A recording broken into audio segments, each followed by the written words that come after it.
instance. Thank you. I call to Euro Flavell. Tēnā koe, Mr Speaker, kia ora tātou te whare. Can I say from the outset, Mr Speaker, that the Māori Party will be supporting this bill at the first reading, and we do so, as we usually do, in order for the debate to be taken outside to the community and allow the nation to have a say about these particular bills. Clearly, from the view of the Greens through to the major parties, the bigger parties, there is a clear difference in opinion, and so we will be supporting the notion of it allowing to be having some air across the country. Mr Speaker, if I can cut to the chase, this bill is designed with the intent of increasing the operating efficiency operation of dairy markets in New Zealand by regulating the activities of Fonterra. The purpose is to ensure New Zealand markets for dairy goods and services are contestable. And just to put some history, I suppose, to the debate, I'm not too sure about all of the detail, but as far as I can understand it, basically when the Dairy Industry Restructuring Act 2001 came into being, it allowed the merger of New Zealand's two largest dairy cooperatives and the New Zealand Dairy Board to form one single cooperative company, namely Fonterra.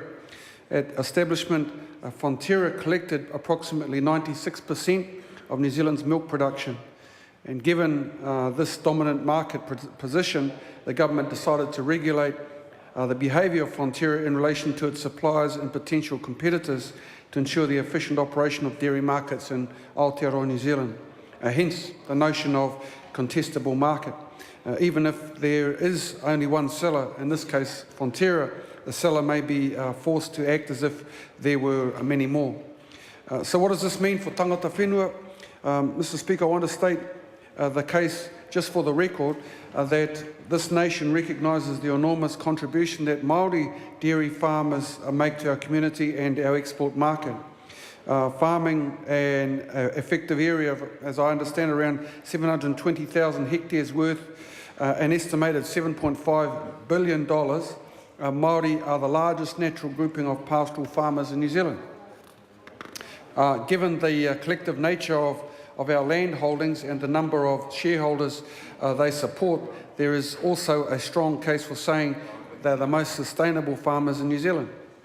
Mr Speaker, Māori dairy farmers own an estimated 10 million shares in Fonterra, with some of the major players in the sector being large corporations like the 2006 dairy competition winner PKW, Parinini Hiki Waitotara Farms Limited, which has an estimated $50 million of farming interest in Taranaki.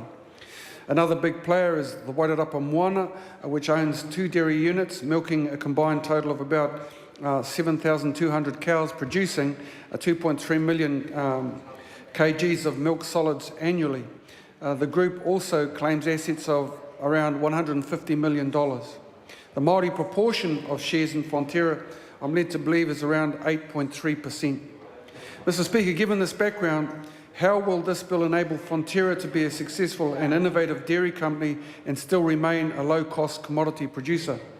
How does regulation enable Fonterra to weather any volatility in the market without necessarily sacrificing milk payouts at the expense of farmers?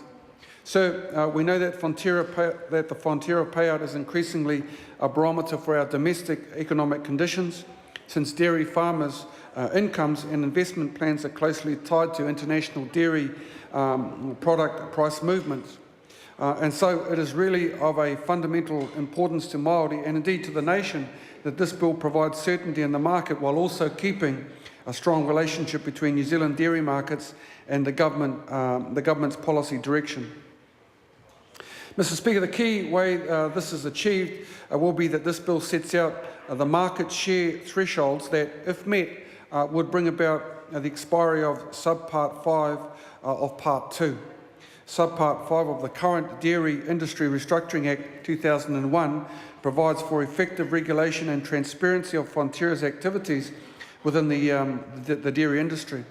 Subpart 5 also deals with the expiry of these regulations of a certain condition, meeting of the dairy market share threshold is met.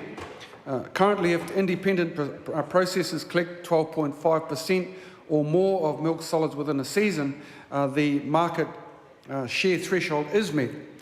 Now remember, Mr. Speaker, Fonterra collected approximately 96% of New Zealand's milk production, so there has never been much room for independent operators outside of this.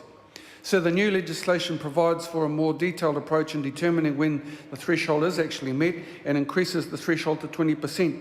However, the new legislation is very specific in defining the process of determining the threshold and it effectively empowers the Minister of Agriculture to forcibly enact the expiry of this subpart in the event that the threshold is met. So from our reading of the bill, that would worry us, the apparent increase in the powers of government interventions. In essence, Mr. Speaker, this bill affects approximately 1,700 dairy industry workers, farm owners, farmers and farmhands who are Māori.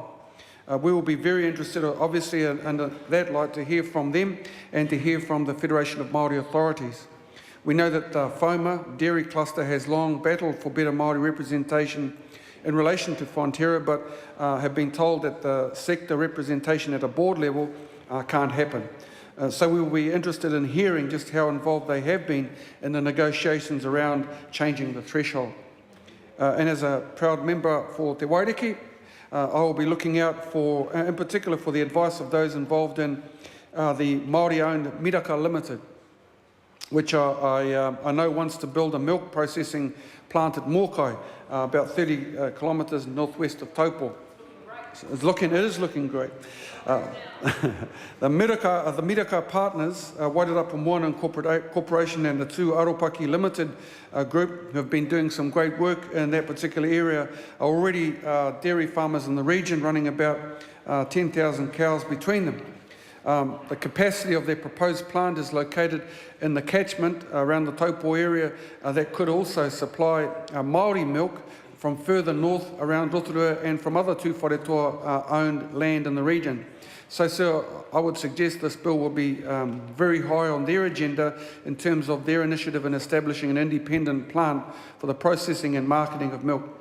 And I want to share with the House the comments of PGG Rights and Māori Agribusiness Manager Clinton Hemona about the excitement associated with Miraka Limited. He says, and I quote, Māori have been seen as a sleeping giant for some time, and this is them coming to life. It is the next step forward to pursuing their own path, end of quote. So, Mr. Speaker, we welcome all of these views and we will support, as I say, this bill at its first reading to make sure that we can capture the views across the nation. Kia ora tātou.